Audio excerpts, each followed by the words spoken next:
Welcome to the Awesome Pod Mix. You are listening to Abby. The idea behind this podcast was to talk about how certain movies and TV shows made me feel when I watched them for the very first time. A reputed filmmaker once said, "When a piece of art invokes a similar feeling amidst a large audience, it's the triumph of the filmmaker." That's the magic of cinema. I love the magic of cinema. Today, I'll be talking about Marvel Studios' Guardians of the Galaxy Holiday Special. Whether Marvel creates movies, TV shows, or special presentations like this, they are all cinematic.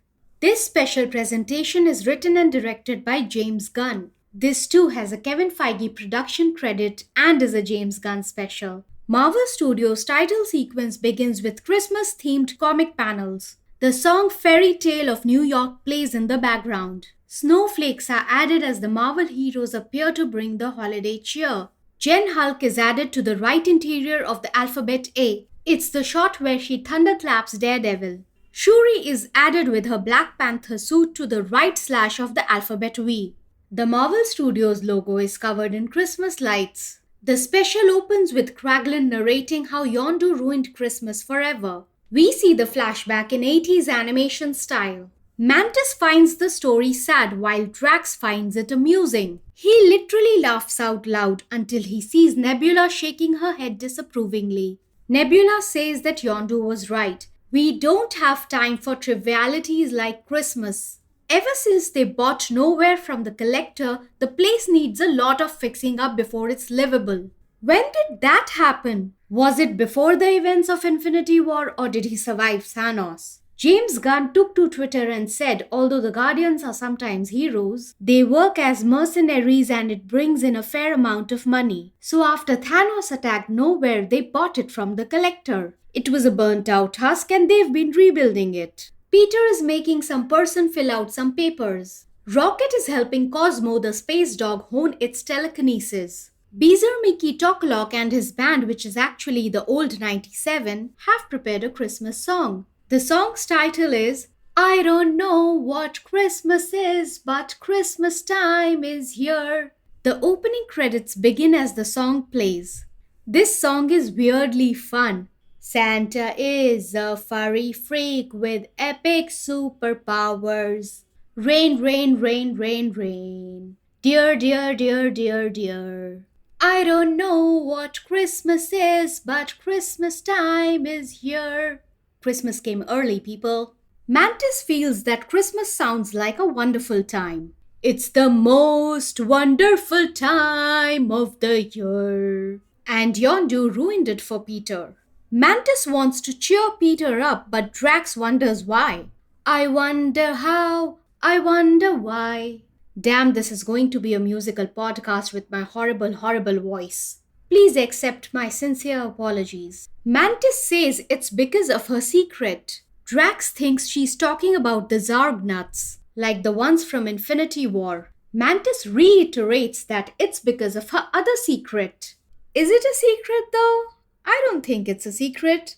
When all of us saw Ego's weird presentation, there was a person like Mantis that he mated with. So I figured Mantis was his daughter. Her job was to put Ego, the living planet, to sleep. Did everyone not know that already? Mantis and Drax discuss what present they should give Peter for Christmas. Drax reminds Mantis that after Gamora, the only person Peter speaks about is the legendary Kevin Bacon. Back on Earth, Kevin Bacon listens to Dead by Christmas. He gets off his car with all the Christmas presents he's bought for his family. He speaks with his wife Kyra over the phone and says he can't wait for his family to get back from New York. Kevin's wife Kyra plays Madeline Wunsch in the sitcom Brooklyn Nine-Nine. If Footloose is canon in the MCU, that means Brooklyn Nine-Nine is canon in the MCU by extension. How original, Raymond.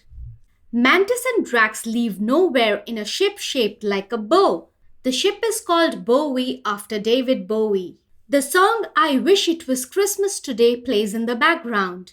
Drax forgets to turn on the cloaking device on their ship, so everyone on Earth stares at their ship. Mantis lands the ship atop Hollywood Hills. Mantis and Drax walk all over Hollywood Boulevard's Walk of Fame. Outside the Chinese theater, people are cosplaying as Zorro, Jack Sparrow, and Ant-Man. I don't think Mantis and Drax understand the concept of cosplaying. Mantis jumps on to hug a person cosplaying as Captain America, thinking it's Steve Rogers. The guy obviously runs away scared. Now, I want to know, how much did Mantis interact with Steve? They would have barely met during the Endgame battle and during Tony's funeral. By any chance, did Scott Lang put Steve and Mantis together for an interview on his podcast? There are a bunch of other people cosplaying as Captain Marvel, Black Widow, Thor, and Santa Claus. Behind Santa Claus is a Kingo's movie poster titled Haxen 3 the Haxener. Drax is scared of bots because GoBots killed his cousin. People want to click pictures with Drax and Mantis because I guess they think even they are cosplaying. They earn a lot of money from the pictures. Day transitions to night. The camera pans down from a poster of Kingo's Christmas. Drax and Mantis enter a pub named Yarvos. The bartender is played by the same guy who played Javelin in James Gunn's The Suicide Squad. At first, Mantis tastes her drink like an insect and then gulps it down. Mantis enjoys dancing in the pub, but Drax thinks it's for pathetic people. Yes, Drax, we are pathetic people. Drax and Mantis inquire about Kevin Bacon, but they don't get any information. They drink themselves silly. Outside the bar on the sidewalk, Mantis is just blabbering about how no one knows where Kevin Bacon lives. A lady offers the Map to the Stars pamphlet to Mantis for $40. Mantis doesn't have any money left, so she asks her to give it for free. I didn't get it at first, but when she says give me all your money, I realize she's using her powers as an empath.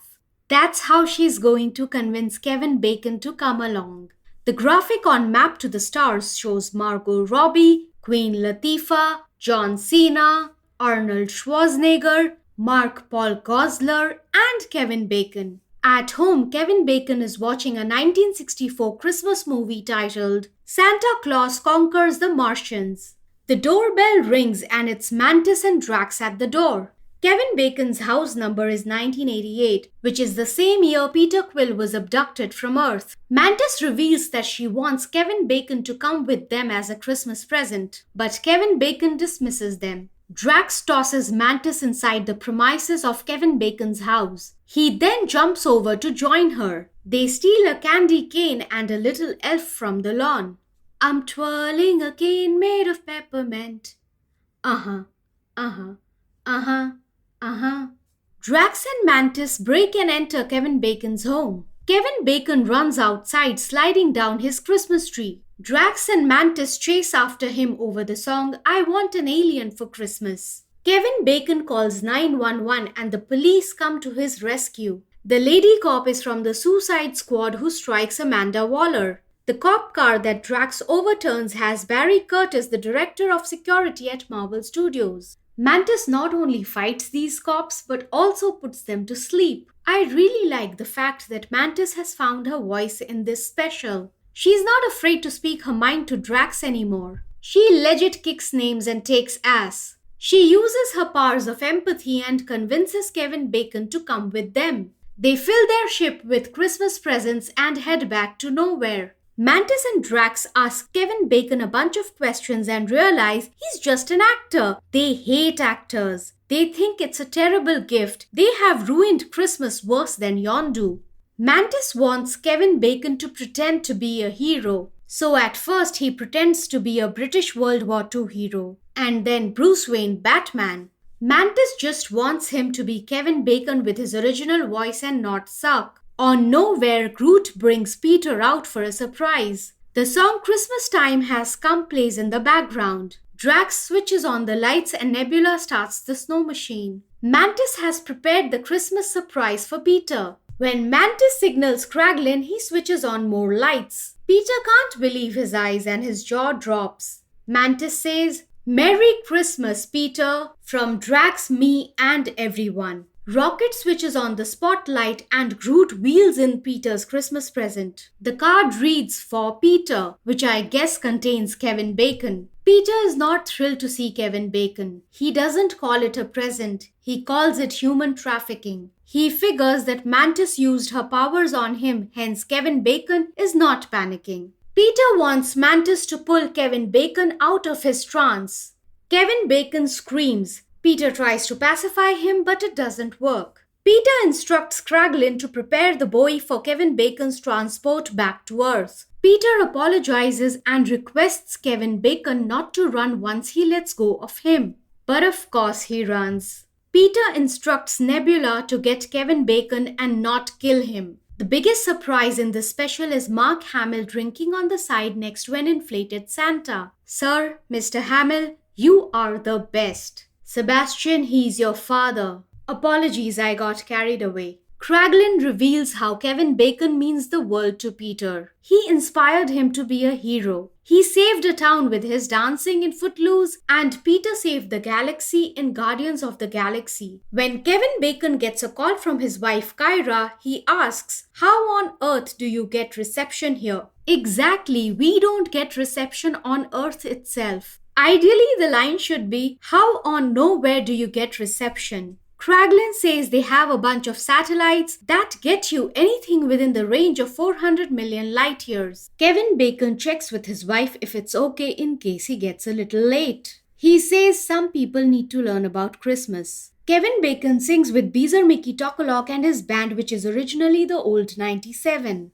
They sing "Here It Is Christmas Time." Peter gifts Groot a Nintendo Game Boy. Peter hugs Mantis. Nebula gifts Rocket Bucky's vibranium arm. How did you manage to do that? How?